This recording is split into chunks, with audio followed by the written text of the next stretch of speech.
Hi everyone, it's Laura Volpes and today I'm back to share with you a card that I created with some stamps by Studio Katia and the no-line coloring technique. If you have watched my recent videos, you will know that I have been trying to experiment with KARIN BRUSHMARKERS Pro. These are water-based markers and they are relatively new to me, and today I wanted to see how they perform with the no-line coloring technique.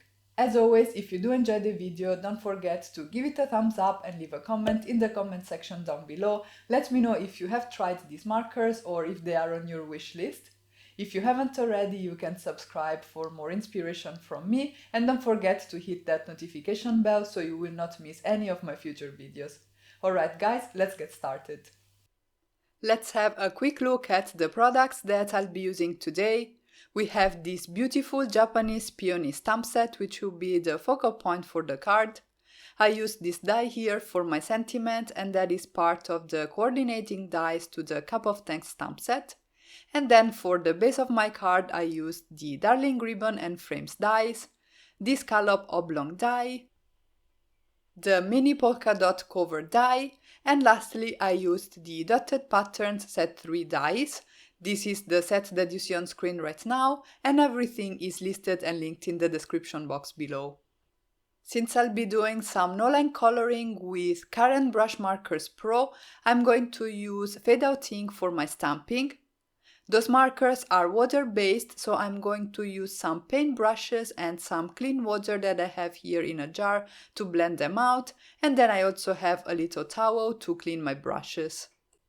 The cardstock that I'm using is Canson XL watercolor cardstock, and I am stamping the image in the Japanese Peony stamp set from Studio Katia using my Mini Misty. I'm stamping the image a couple of times, mostly because I want the images to show up enough so that you can actually see them on screen, but if I was doing coloring just for myself, I wouldn't do that. After all, we want the lines to disappear because we're doing no-line coloring, so stamping them once is more than enough. As I mentioned, for my coloring today, I'm going to use my KARIN BRUSHMARKERS Pro, and to color in the flower, I decided to use the marker color Sapphire Blue. I started by laying down the color in the areas where I thought the shadows would be, and then I blended everything out with a paintbrush loaded with clean water. When you are coloring a flower, the shadows are typically at the base of the petals, wherever you have two petals that overlap, and also when petals are folding onto themselves, there will be a cast shadow right under the fold. While the water was not completely dry, I also went back in with my marker in the shadow areas, and I added a little bit more pigment there to intensify the contrast, and then I moved on and kept coloring the rest of the petals. For my first petal, I used a size 2 paintbrush to do my blending, but I actually switched up to a size 4 because that holds up a little bit more water and it helps me blend out the pigments more easily. And I have to say that I was really impressed with these markers. They blend really easily when you add water and the colors are super vibrant. I will not lie, this did take a little bit of time, but I just enjoyed the process of coloring, so I really don't mind that. I went on and I painted the flower petal by petal, and I also paid attention not to paint two adjacent areas, one right after the other. If you do that before the water is completely dry, then the pigments and the water will migrate between the two areas and you will experience some bleeding, which is not something you want because you are trying to control where your water and your pigments are. Also, I just wanted to say that I'm not going to show the entire process for the flower because, as I said, it was a little bit time consuming and I don't want this video to be too long.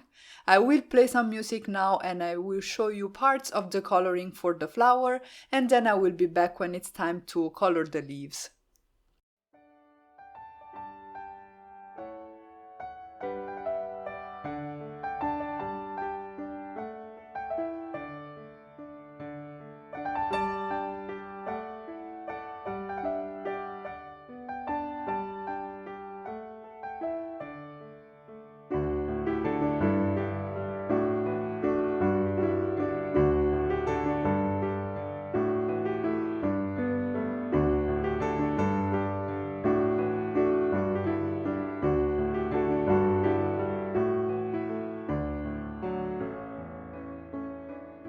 Actually, I am back a little bit sooner than I said I would be because I wanted to comment real quick on this type of petals.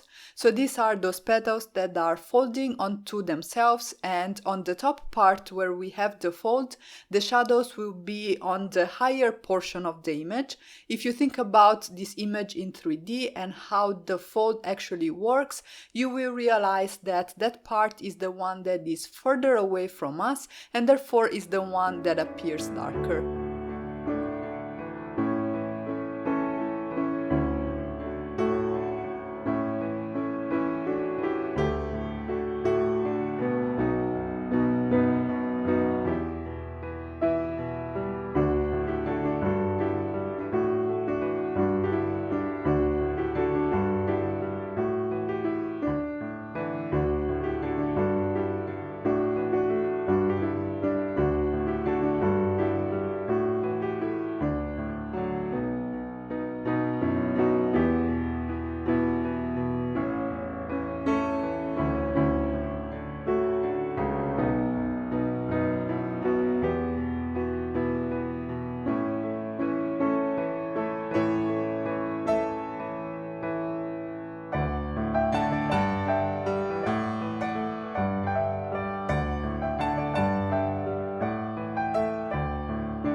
For the leaves, I used lush green, which is a dark cool green, so with a little bit more blue in it. And I started by adding color using my marker directly on the base and at the center of each leaf. I then came in with my size 4 paintbrush and I blended everything out towards the highlights, and also in this case, while the leaves were still wet, I went back in with my marker to add a little bit more contrast to the images. The water that is present on the leaves is going to move the pigment and give me a nice blend. I wanted the center of my flower to be yellow to create some nice contrast with the blue that I have on my petals, and so for that reason I chose the marker in the color gold to color in that area, and then I also added a little bit of shading using an ochre marker. I'm not going to use any water here because the area is really small and I don't want to risk any accidents, and also there is so much going on in this beautiful flower that some quick shading of this small central part is more than enough. Once I was done coloring and the image was completely dry, I die cut it with the coordinating dies, and then I also did some more die cutting to create the elements for the base of my card. I die cut some lilac cardstock using the Darling ribbon and frames dies, and then I created this panel here out of some vanilla cardstock by combining the dotted patterns set 3 dies with the mini polka dot cover die. Everything is by Studio Katia, and as I said, everything is listed and linked below. I then created an opening in this panel using the Scallop Oblong die by Studio Katia, and this left me with a window which has a nice stitched detail all around. I also die cut some more lilac cardstock using that same die, and you can see here that when I try and nest it there is a little bit of a gap, and this is because the Scallop Oblong die does not only cut that central shape but also cuts a thin frame all around. You can see it here in the die, and this is such a nice detail. And to spice things up a little bit, I decided to create a thin frame out of that same vanilla cardstock rather than using the lilac one that I had from die cutting that focal point. At this point everything was ready and I could go ahead and start assembling my card. I started by adhering this polka dot panel here to my card base, and I used some Studio Katia liquid glue to glue them down. I also added some liquid glue to the back of this thin frame, and I'm adding just tiny little dabs of glue all around so that I'm sure that the frame is nice and adhered to the base of my card, and also the glue doesn't ooze out. I'm using these reverse tweezers to help me handle this thin die cut, and these make it really easy to deal with smaller die cuts or more delicate elements like this one. And then I could go ahead and nest the lilac die cut inside the frame. I initially thought I would go for a portrait orientation, but then at this point I decided to swap things around and go for a landscape orientation instead. So I glued down my peony and then I moved on and worked on my sentiment.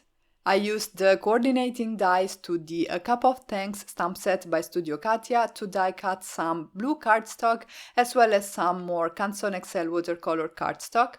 I adhered the two die cuts onto each other, slightly staggering them with respect to one another so that I could create this nice drop shadow effect, which is something that I like to do when I work with sentiment die cuts because it makes them really pop against the background. To finish off my card, I adhered some exotic onyx pearls to the card. I'm using Studio Katia glue and my embellishment wand, and I created 3 little clusters around the flower and my sentiment. And here is a close-up look at the finished card. It did take a little bit to color in this flower with the no-line technique, but I think the result is absolutely worth it. And that's it for today. If you enjoyed this video, don't forget to give it a thumbs up and to let me know in the comment section down below if you have tried the no-line coloring technique. If you haven't already, make sure to subscribe for more card making and paper crafting inspiration. And as always, thank you all so much for stopping by and have a great day.